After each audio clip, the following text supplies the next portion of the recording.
नमस्कार दोस्तों, जय माता दी। 2, 3 और 4 जुलाई 2021 के अंदर यानी कि अगले 72 घंटों के अंदर कुंभ राशि वालों को एक दिव्य गौ माता का दर्शन होगा, जिससे कुंभ राशि वालों का सोया हुआ भाग्य चमक उठेगा। जी हाँ दोस्तों, समय की चाल निरंतर चलती रहती है और समय के अनुसार हर मनुष्य के जीवन में बहुत से बदलाव देखने को मिलते हैं। ज्योतिष शास्त्र के अनुसार व्यक्ति की जिंदगी में जो भी परिवर्तन आते हैं, इसके पीछे ग्रहों की चाल मुख्य जिम्मेदार मानी जाती है।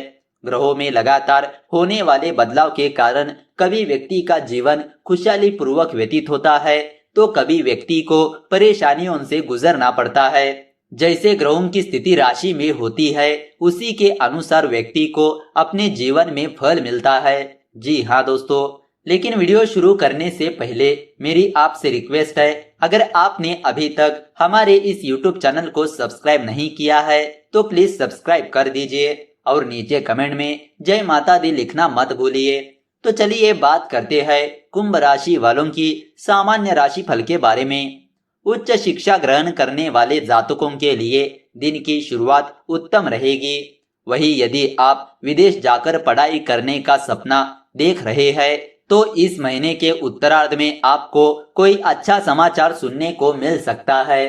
पारिवारिक दृष्टिकोण से भी आपका जीवन सामान्य तरीके से आगे बढ़ता हुआ प्रतीत होगा। ऐसे में जो पूर्व में परिस्थितियां चली आ रही थी, वह इस समय भी आगे बढ़ेगी। यह समय आपको यूं तो कोई बड़ी समस्या नहीं देगा और आप अपने परिवार के साथ चाय का आनंद ले सकते हैं। तो दोस्तों आइए अब आपको बताते हैं कुंभ राशि वालों की करियर राशि फल के बारे में। कुंभ राशि के करियर के लिहाज से दिन की शुरुआत आपके लिए बेहतर होगी, क्योंकि इस दौरान सूर्य, शुक्र और बुध देव की असीम कृपा आपको कार्य क्षेत्र में व्यस्त रखते हुए आपका ध्यान भ्रमित होने से बचाएंगे। आप हर काम को संजीदगी के साथ करते हुए उसे बेहतर तरीके से करने में सक्षम होंगे।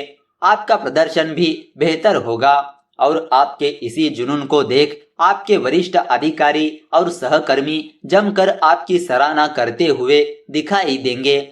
तो दोस्तों आइए अब आपको बताते हैं कुंभ राशि वालों की लव लाइफ के बारे में। प्रेम संबंधों के लिए यह आने वाला समय बहुत ही अनुकूल है, क्योंकि इस समय जहां प्रेमी जातकों के रिश्ते में ईमानदारी दिखाई देगी, तो वही विपरीत जातकों के जीवन में मधुरता आएगी, जिससे वह इस समय का आनंद लेते हुए एक दूसरे की बाहों में ज्यादा से ज्यादा समय व्यतीत करने के लिए उत्सुक नजर आएंगे।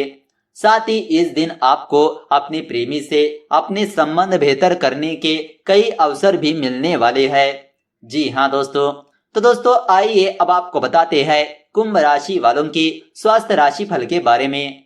सेहत के लिहाज से आपको इस दिन अपने स्वास्थ्य का पूरा ध्यान रखने की सलाह दी जाती है, क्योंकि राहु केतु की दृष्टि के साथ मंगल का प्रभाव आपको स्वास्थ्य संबंधी परेशानी दे सकती है, जिसके चलते छाती में दर्द, छाती में जकड़न, फेफड़ों से संबंधित परेशानी या जलन से आपको दो चार होना पड़ेगा। ऐसे में वसायुक्त भोजन से परहेज करें और अच्छा खान पान ले। तो दोस्तों आइए अब आपको बताते हैं आपको कौन सी बातों का ध्यान रखना है। अपने नजदीकी मित्रों और संबंधियों के साथ संबंधों में खटास ना आने दे। कभी कभी मनोनुकूल काम ना बनने से आप असहज महसूस करेंगे। अपनी मनस्थिति पर काबू रखें। खर्च करते समय अपने बजट का भी ध्यान रखना जरूरी है। बच्चों की गतिविधियों के प्रति लापरवाह न रहे। इस समय उनके साथ कुछ समय ज्यादा व्यतीत करना और काउंसलिंग करना जरूरी है। बजट से ज्यादा खर्च ना करें। बेहतर होगा कि पारिवारिक मामलों में अपना योगदान अवश्य दे। तो दोस्तों आइए अब आपको बताते हैं कुछ उपायों के बारे में।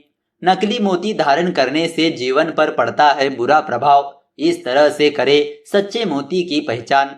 जी हाँ दोस्तों, मोती काफी शुभ रत्न होता है, जिसको कई लोगों द्वारा धारण किया जाता है। मोती को चंद्रमा का रत्न माना जाता है और इसको धारण करने से चंद्रमा भगवान की कृपा आपको मिल जाती है। मोती को धारण करने वाले व्यक्ति को जीवन में खूब तरक्की मिलती है और वह सदा खुश रहता है। इसीलिए आप चाहे तो सच्चे मोती को धारण कर सकते हैं। हालांकि आजकल दुकानों में नकली मोती खूब बेचे जाते हैं, इसीलिए आप सच्चे मोती को खरीदते समय सावधान रहे और केवल असली मोती को ही खरीदे। तो दोस्तों आइए अब आपको बताते हैं सच्चे मोती की पहचान कैसे करें। सबसे पहली बात, नहीं टूटता है। जो नकली सफेद मोती होते हैं वह आसानी से टूट जाते हैं। कोई मोती असली है या नकली, यह पता लगाने के लिए आप उस मोती को अपने दांतों से दबाएं। अगर दबने से वह मोती नहीं टूटता है तो समझ ले कि यह मोती असली है। वही अगर यह मोती दांतों से टूट जाता है तो यह नकली मोती है। दूसरी बात, चमक कम नहीं होती। असली मोती की कभी भी चमक कम नहीं होती है, चाहे आप इस मोती को कितना भी रगड़ लिया जाए। सच्चे मोती की पहचान करने के लिए आप मोती को किसी कपड़े से रगड़ ले।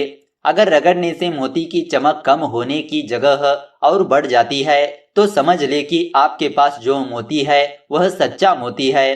तो दोस्तों आइए अब आपको बताते हैं सच्चा मोती कैसे धारण करें। सच्चे मोती को धारण करने से पहले आप उसकी अच्छे से पूजा करें और उसके बाद ही इसे धारण करें। सच्चे मोती को आप चांदी की अंगूठी या लॉकेट में डालकर धारण कर सकते हैं। मोती को धारण करने से पहले आप इसे दूध और गंगा जल में डाल दें और घर के मंदिर में रख दें। फिर इसकी पूजा करके इसको धारण कर ले। मोती को किस दिन धारण करना चाहिए यह आपकी कुंडली के हिसाब से तय किया जाता है। इसीलिए आप किसी पंडित को अपनी कुंडली दिखा दे और पंडित के अनुसार बताए गए दिन मोती की पूजा कर उसे धारण कर ले। वैसे आमतौर पर मोती को शुक्ल पक्ष के पहले सोमवार को धारण करना सही माना जाता है और इसे सीधे हाथ की सबसे छोटी उंगली में पहनना सबसे उत्तम माना जाता है। तो दोस्तों आइए अब आपको बताते हैं सच्चे मोती धारण करने से जीवन किस तरह से बदलता है। जब आप सच्चा मोती धारण कर लेते हैं तो आपके जीवन पर इसके शुभ प्रभाव पड़ने लग जाते हैं। जीवन से सारे तनाव दूर हो जाते हैं। आपके चेहरे पर हर समय रौनक रहती है और आपको चैन भरी नींद आती है। साथ में ही जीवन में तरक्की भी मिलने लग जाती है। अगर मोती धारण करने के बाद आपके जीवन में यह सब बदलाव आ जाते हैं तो समझ लीजिए कि आप जो मोती धारण किया है वह सच्चा मोती है। तो दोस्तों आइए अब आपको बताते हैं नकली मोती धारण करने के कुछ नुकसान के बारे में। अगर आप नकली मोती को धारण करते हैं तो आपके जीवन में दुखों का आगमन शुरू हो जाता है। नकली मोती की वजह से आपको गरीब का सामना करना पड़ सकता है। साथ में ही यह सेहत के लिए भी हानिकारक साबित होता है। जो लोग नकली मोती धारण करते हैं उन्हें हृदय से जुड़ी बीमारियां हो जाती है। इसीलिए आप कभी भी नकली मोती को या फिर ऐसे सच्चे मोती को धारण ना करें जिसमें दाग हो या फिर वह टूटा हुआ हो। तो दोस्तों इस तरह अगर आपको यह वीडियो अच्छी लगी तो इस वीडियो को लाइक कर दीजिए और ज्यादा से ज्यादा लोगों को शेयर कर दीजिए। अगर आपके मन में कोई विचार या सवाल है तो नीचे कमेंट करके पूछ सकते हो। तो चलिए मिलते हैं अगली वीडियो के साथ। धन्यवाद।